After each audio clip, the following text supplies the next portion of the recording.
Greetings to the clergy and people of the Episcopal Diocese of the Virgin Islands on this third week after Pentecost,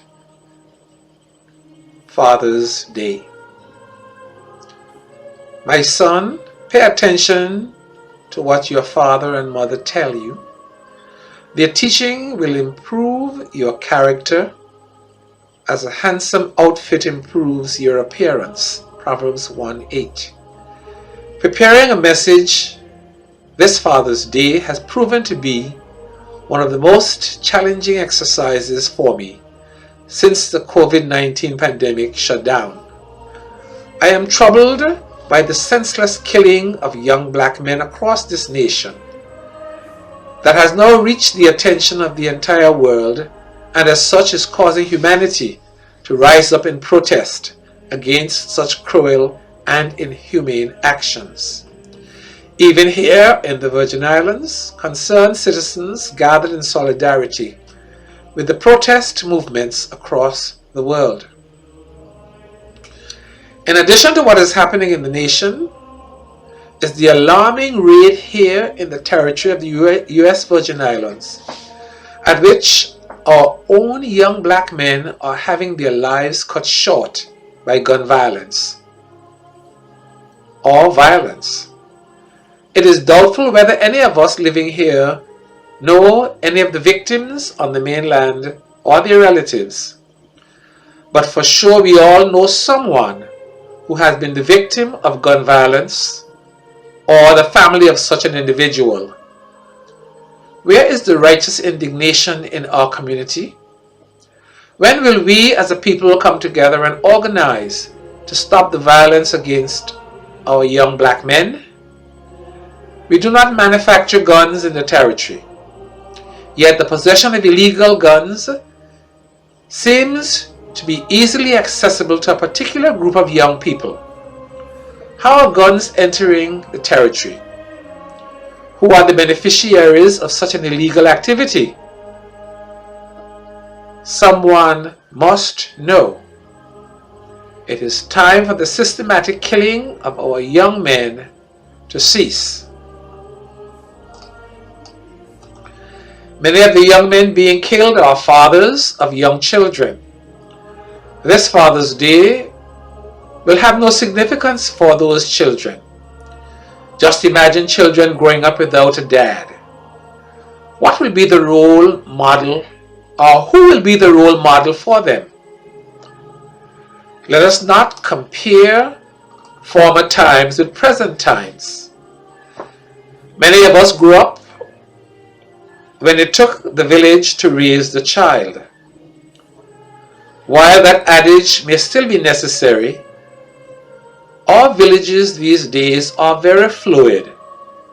They change so rapidly that many do not take root in a particular village to call it home.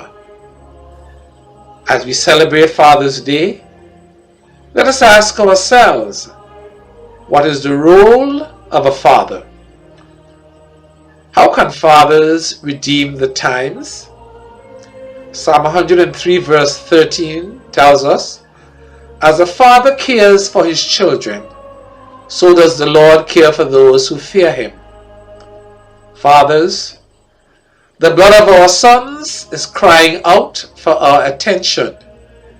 We can stop the senseless killing of the future leaders of our communities. While we are in solidarity with our brothers and sisters across the nation, whose lives are taken away suddenly and violently, let us consider ways that we can come together as a community to save the lives of our own young black men. The Reverend Martin Niemöller was a 20th century theologian who lived through World Wars I and II, being imprisoned for most of the latter. He wrote, and I quote, "When the Nazis came for the communists, I remained silent. I was not a communist. When they came for the trade unionists, I did not speak out. I was not a trade unionist. When they came for the Social Democrats, I was silent. I was not a Social Democrat. When they came for the Jews, I remained silent. I was not a Jew. When they came for me, there was no one left to speak out. End of quote. Presently, there is war-like pandemic engulfing our young black men. We cannot sit idle by and let this continue. The enemy is watching night and day to sow the tears, to snatch the seed away. While we in sleep, our duty has forgot.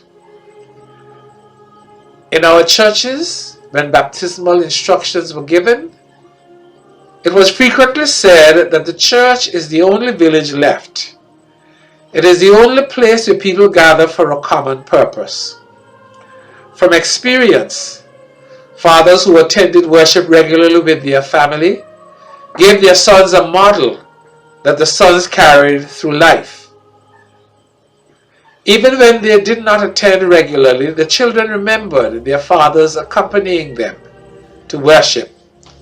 Proverbs 22:6 tells us, "Teach children how they should live, and they will remember it all their life." Consequently, we who had been buried with Christ in our baptism must walk in newness of life as we face the challenges around us. We must love the Lord more than we love our children. In so doing, we are able to show them the love of a father who cares for his children and guides them into doing what is right. Fathers, the times in which we live are calling for us to rise up. Rise up, men of God. The women cannot raise their sons or daughters alone. God did not design for a mother to raise children by herself. The task is unequal to her strength. The church must therefore rise up and proclaim the gospel of salvation so that many may hear and come within the reach of God's saving embrace. Fathers, God is counting on us. Our community is counting on us. Let us not disappoint them, but let us fulfill the mission to which we are all called, a people living together and caring for each other in community.